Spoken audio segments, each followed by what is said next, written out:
celle entre Donald Trump et Elon Musk. Une relation autrefois très proche et qui a explosé publiquement. Oui, bonjour.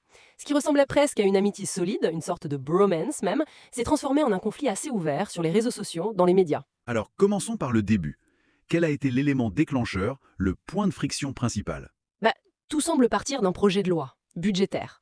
Un projet assez controversé qui est passé de justesse à la Chambre des représentants. Et Musk a réagi comment? Très fort.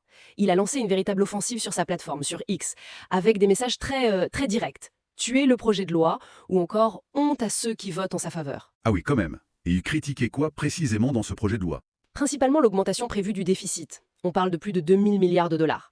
Et aussi ce qu'il appelle le gaspillage, le fameux porc, vous savez, ces dépenses un peu clientélistes ajoutées au dernier moment. Oui, je vois.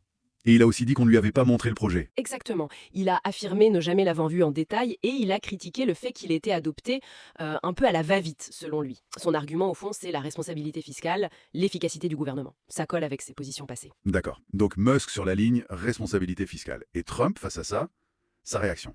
Alors là, c'est intéressant, Trump a semblé, d'après les sources, surpris, déçu, même un peu triste. Il aurait dit « j'ai toujours aimé Elon » et se serait dit très déçu par cette attaque. Une déception qui sonne presque comme une rupture personnelle, non? Et il y a cette phrase rapportée? Oui, Elon et moi avions, et le passé est important, une excellente relation. Je ne sais pas si nous l'aurons encore. C'est fort. C'est très fort. Mais au-delà de l'émotion, il y a une accusation précise de la part de Trump, n'est-ce pas? Tout à fait. L'argument principal de Trump, c'est que Musk connaissait très bien les rouages de ce projet de loi, les inner workings comme il dit. Ah bon?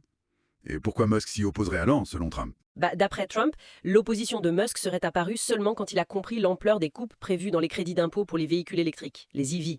Des coupes qui affecteraient directement Tesla. D'accord. Donc une motivation purement commerciale, en fait. C'est l'accusation de Trump, oui. Il a dit clairement, il est fâché à cause des véhicules électriques et tout tourne autour de l'entreprise. C'est une attaque directe sur les motivations de Musk. Et Musk, il a répondu quoi? Il a nié tout de suite. Sur X, évidemment. Il a écrit « faux ». Il maintient que son opposition n'a rien à voir avec ses crédits EV. Il a même dit en substance « gardez les obligations sur les VE si vous voulez, mais supprimez le gaspillage ». Donc deux versions totalement opposées. Intéressant. Et il y a cette anecdote un peu étrange que Trump a racontée. Ah oui, l'histoire du maquillage pour l'œil au beurre noir. Apparemment, lors d'une rencontre à la Maison-Blanche, Trump aurait proposé à Musk de quoi camoufler un bleu. C'est très personnel, ça ajoute une dimension un peu surréaliste au conflit. Ça montre surtout à quel point ils étaient proches, ou en tout cas avaient des interactions assez personnelles. Ce qui rend la rupture actuelle encore plus spectaculaire. D'ailleurs, en coulisses, comment ça s'est passé? Au début, il y avait une certaine incertitude dans l'équipe de Trump. Les conseillers se demandaient si Musk agissait vraiment par principe ou par intérêt commercial pour Tesla. Ils ont essayé de le contacter? Oui, l'équipe de Trump aurait tenté de joindre Musk, mais apparemment sans réponse.